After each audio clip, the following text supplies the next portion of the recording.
जब बर्बरीक ने अंगराज कर्ण पर छोड़े 3 अमोघ बाण, जिनका एक एक बाण महाभारत युद्ध को पल में समाप्त कर सकता था, क्या सूर्यपुत्र कर्ण इनकी आग से बच पाएंगे? आज हम सुनेंगे वो कथा जो कहीं नहीं लिखी गई, पर हर योद्धा की आत्मा में धड़कती है। वीडियो शुरू करने से पहले चैनल को सब्सक्राइब करें, क्योंकि ऐसी कहानियां बार बार नहीं मिलती।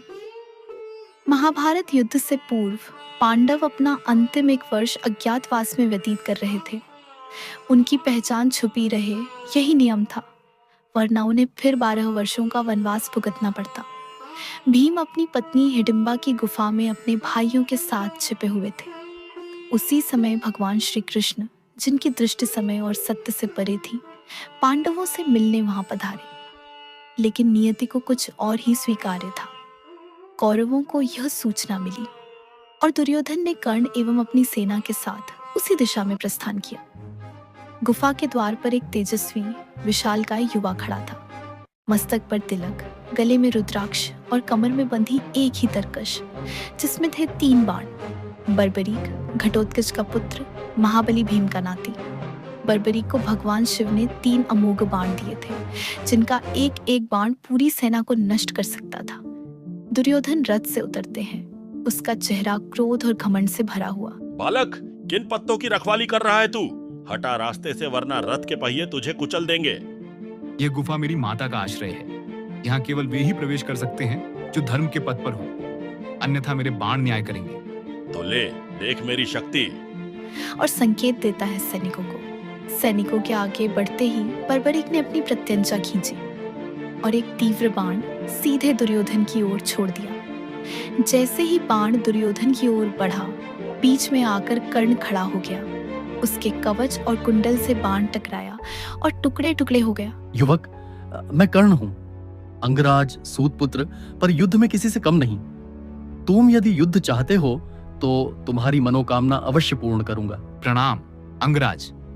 मेरा युद्ध किसी व्यक्ति से नहीं, केवल अन्याय से है। आपका तेज देख रहा हूँ, आपके तेज से धर्म झलक रहा है। मेरा युद्ध आपसे नहीं, अधर्मी दुर्योधन से है। परंतु आप अगर मध्य में आए तो आज आपको भी मेरी शक्ति का परिचय हो जाएगा। अंगराज, आपको अवसर देता हूँ। प्रथम बाण आप चलाइए अंगराज कर्ण। दृष्टि मिली, दोनों तरफ सम्मान था, परंतु युद्ध अब अनिवार्य था।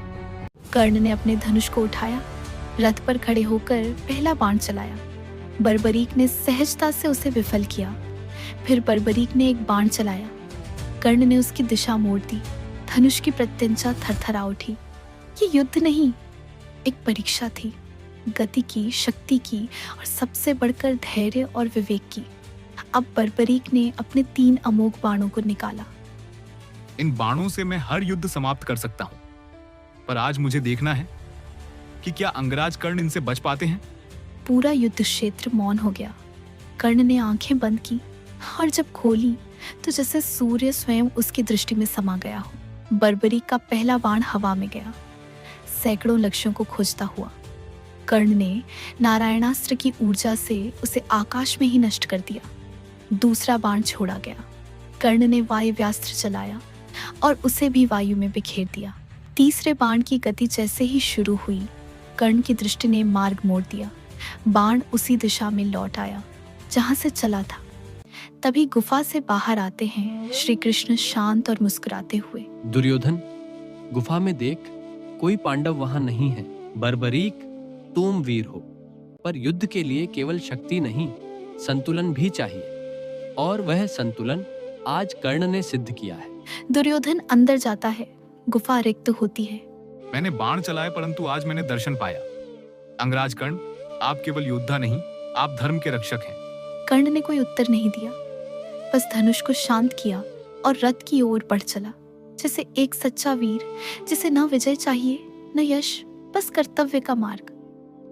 अगर आपको अंगराज कर्ण का यह तेज, संयम और पराक्रम प्रेरणादायक लगा तो वीडियो को लाइक करें, कमेंट में लिखें जय कर्ण।